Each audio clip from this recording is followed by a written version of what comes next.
Hi friend, প্রতাপ life story চ্যানেলে আপনাকে জানাই অসংখ্য ধন্যবাদ। আমি সঙ্গে আছি প্রতাপ। তো বন্ধুরা, আজকে আমি আমার এই চ্যানেলের প্রথম ভিডিও হতে চলেছে এটি। আপনারা সবাই দেখবেন। তো ফ্রেন্ড, আজকে আমার এই ভিডিওটি করার একটাই উদ্দেশ্য, আমার জীবনের গল্প আমি আজকে আপনাদের কাছে শেয়ার করব। তো চলুন ফ্রেন্ড, আপনারা যদি আমার জীবনের গল্প শুনতে চান তাহলে অবশ্যই এই ভিডিওটি আপনাকে দেখতে হবে। ভিডিও যদি ভালো লেগে থাকে অবশ্যই একটা লাইক, কমেন্ট এবং সাবস্ক্রাইব করবেন। পাশে থাকা বেল আইকন ঘন্টিটি বাজিয়ে রাখবেন যাতে নিত্য নতুন ভিডিওর নোটিফিকেশন আপনার কাছে পৌঁছাতে পারে। ভিডিও শুরু করার আগে আমি আপনাদেরকে বলতে চাই, আপনারা সবাই ভালো থাকবেন, সুস্থ থাকবেন, অপরকে ভালো রাখার চেষ্টা করবেন।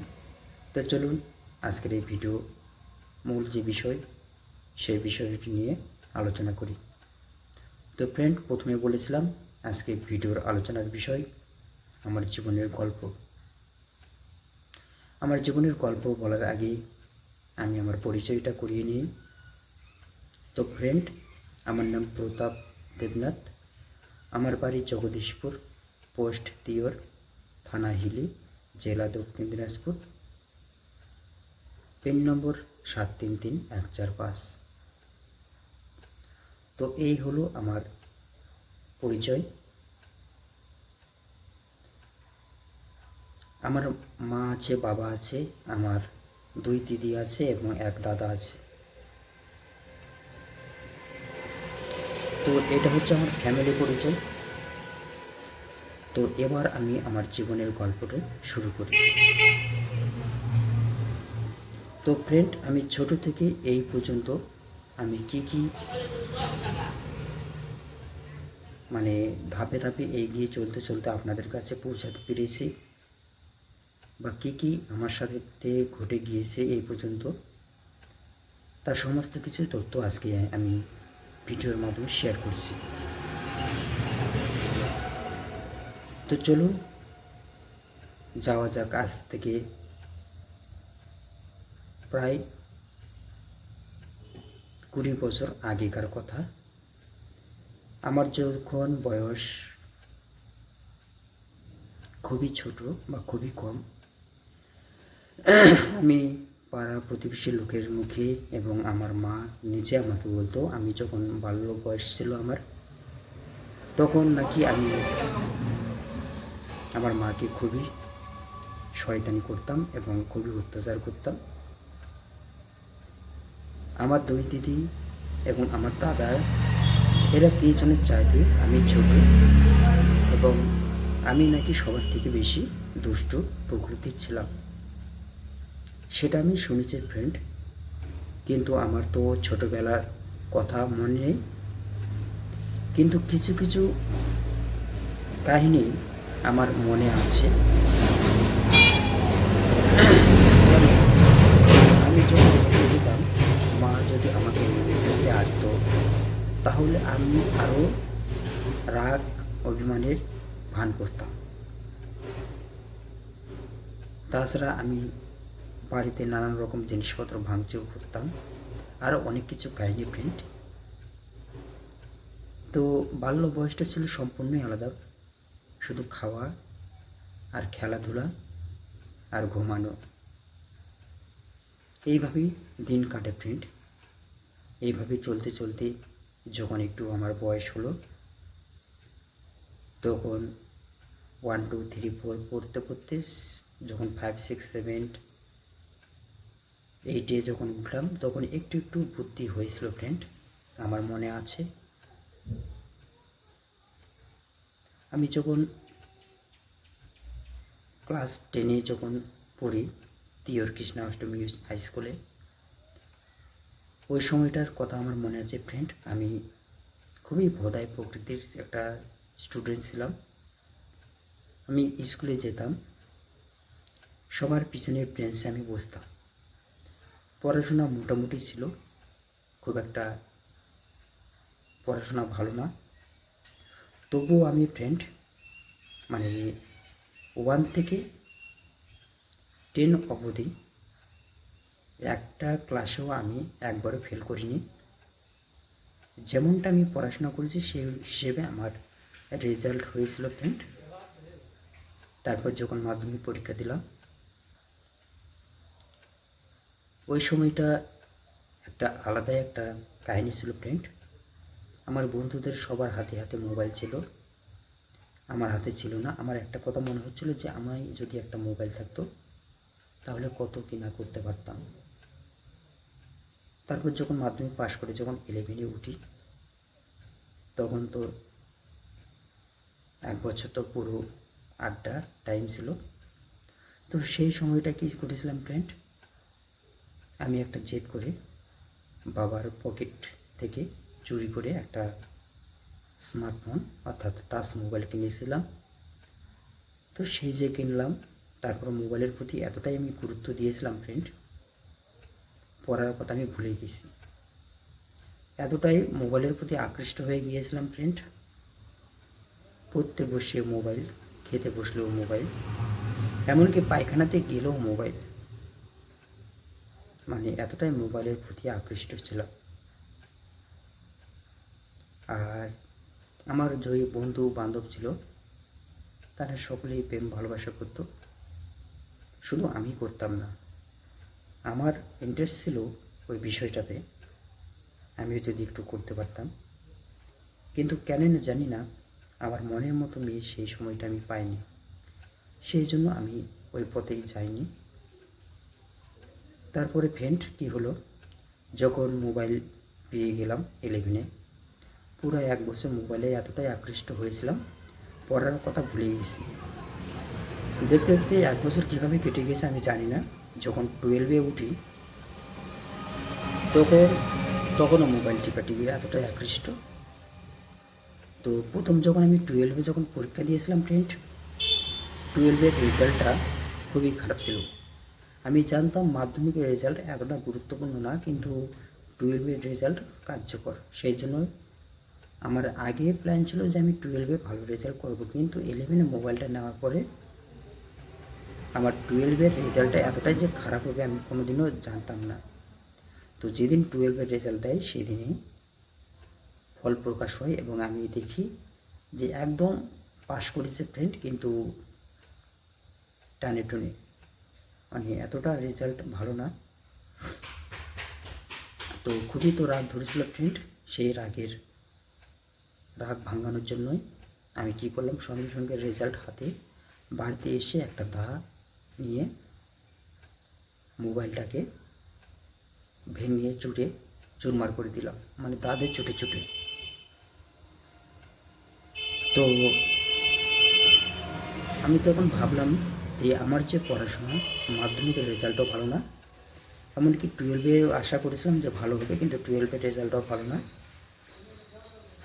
তো আর কি করা যায় ফ্রেন্ড, আমার যে রেজাল্ট, আশা করি আমি যদি MA BA করি তাহলে আমার কোনো কিছু হয়তো চাকরি বাকরি ভালো আসবে না, আমি বুঝতে পেরেছি। সেই জন্য আমি কি করলাম, আমার যত বন্ধু বান্ধব ছিল সবাই MA BA গ্র্যাজুয়েট, এমনকি বিএও কমপ্লিট করেছে।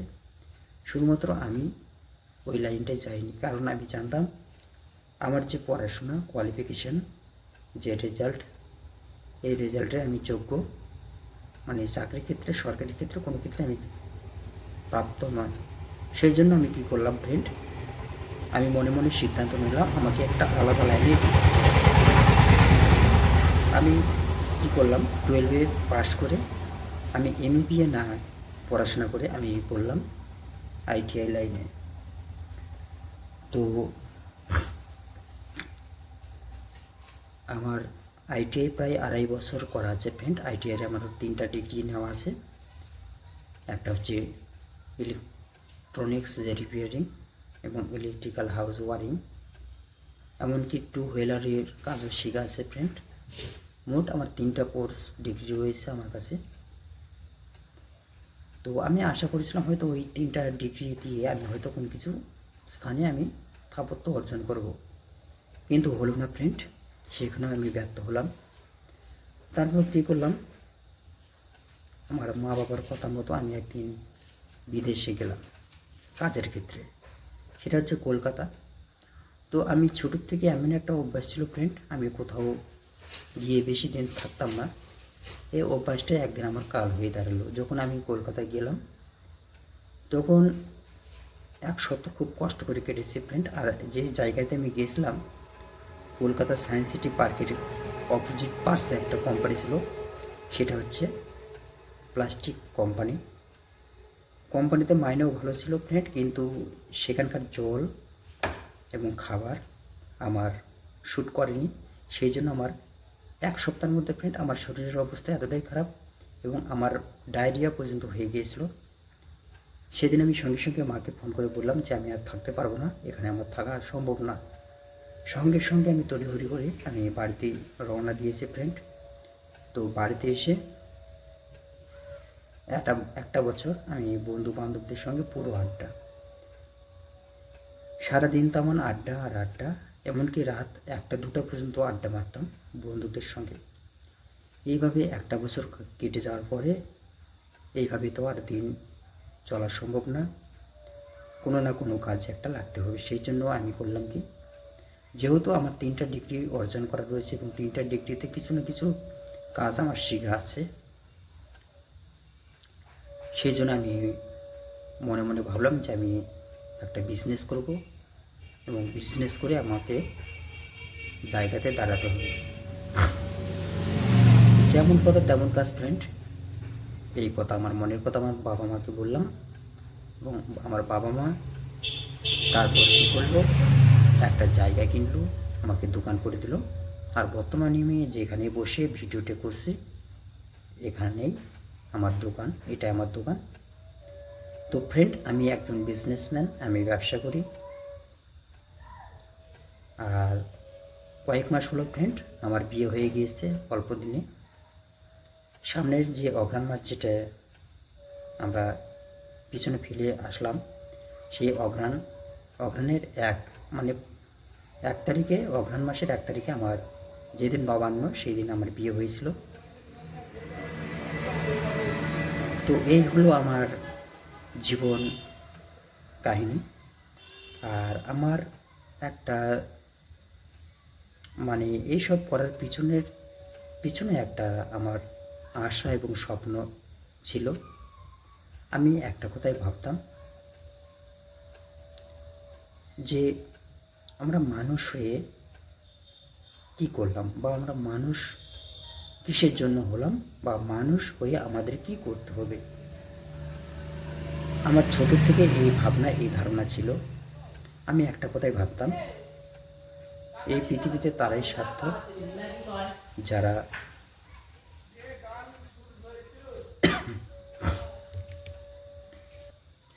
যাদের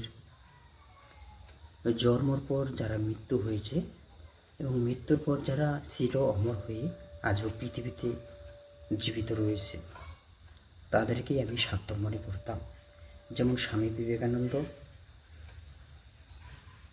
আরও মহান মহান সায়েন্টিস্ট এবং আরও মহান ব্যক্তি যারা আজ পৃথিবীতে নেই, কিন্তু তাদের জীবনে চলার পথে কিছু কিছু কর্ম চির অমর হয়ে আজও পৃথিবীতে বেঁচে আছে এবং তাদের নামগুণ আজও এই পৃথিবীর লোকে আজও গুণগান করে। আমি ভাবি তারাই অমর। আমার এই চিন্তাধারা আমার পিছনে ছিল। তো তখন আমার একটাই কথা ছিল, একটাই জেদ, আমাকে এমন একটা কিছু করে দেখাতে হবে যেটা আগামী দিনে আমাকে সবাই এক ডাকি এক নামে চিনবে এবং আমায় যখন থাকবো না এই পৃথিবীতে, তখনও যেন আমার নাম এই বিশ্বের সংসারে সবাই যেন এক নামে এক ডাকে চিনি, এইরকম একটা চিন্তাভাবনা ছিল। তো সেই চিন্তাভাবনা সত্যি করার জন্য আমাকে এই বিশ্ব সংসারের লোকের কাছে আমাকে পরিচিত অর্জন করতে হবে এবং আমার যে কর্ম, সেই কর্মের মাধ্যমে আমাকে সবার কাছে এগিয়ে যেতে হবে। যেমন মনের কথা, যেমন ভাবনা, তেমন কাজ। এই পৃথিবীতে এমন একটি মাধ্যম রয়েছে, যে মাধ্যমে আপনারাও যদি এগিয়ে চলেন তাহলে অতি দ্রুত তাড়াতাড়ি আপনারা এই পৃথিবীর বুকে আপনারা পরিচিত অর্জন এবং নাম খ্যাতি যশ অর্জন করতে পারবেন। শেষটা কি? Social media. সোশ্যাল মিডিয়া এমন একটি প্ল্যাটফর্ম, এই প্ল্যাটফর্মে আপনার যদি ট্যালেন্ট এবং আপনার যদি কর্মের মাধ্যম যদি এখানে যদি আপনারা যদি দেখেন এবং শেয়ার যদি করেন এবং আপনার যদি প্রত্যেকটা জিনিস আদার্স লোকের যদি কার্যকর হয়, তাহলে আপনার পথে আপনারা এগিয়ে চলতে পারেন। এইরকম আমার একটা ভাবনা চিন্তা ছিল। সেই জন্য ফ্রেন্ড, আমি আর দেরি করিনি, আমি সোশ্যাল মিডিয়া ইউজ করছি আজ থেকে। এখানে আমার নিত্য প্রয়োজনীয় আমার জীবনের কাহিনী, স্টোরি থেকে শুরু করে আমার জীবনের গল্প এবং আমার যে কর্ম, সেই কর্মের বিভিন্ন রকম অধ্যায় আমি আপনাদেরকে সামনে তুলে ধরব। আশা রাখি আপনার কোনো না কোনো জিনিস আপনার কাজে লাগবে। আমি একটা কথা মনে করি ফ্রেন্ড, আপনাদের যদি এই ভিডিওগুলো ভালো লেগে থাকে তাহলে অবশ্যই কমেন্টে আপনারা জানাবেন। তো এই আশা রেখে আজকের এই ভিডিওটি এখানে সমাপ্ত করছি। সবাই ভালো থাকবেন, সুস্থ থাকবেন, অপরকে ভালো রাখার চেষ্টা করবেন। আজকের ভিডিওটি এই পর্যন্তই আমি করলাম। পরবর্তী ভিডিও আমি অন্য কোনো একটি বিষয় নিয়ে আসবো। এতক্ষণতে আমি যে বক্তব্যগুলো দিলাম, এই কথাগুলো বলার একটাই উদ্দেশ্য এবং একটাই কারণ, আমার এই প্রতাপ লাইফ স্টোরিজ চ্যানেলের মাধ্যমে আমি আমার নিজের পরিচয় আপনাদের সামনে শেয়ার করলাম। আপনারা যদি কেউ আমার সঙ্গে যোগাযোগ করতে চান, অবশ্যই স্ক্রিনে দেওয়া নাম্বারে আপনারা কল করে যোগাযোগ করতে পারেন। তো সবাই ভালো থাকবেন।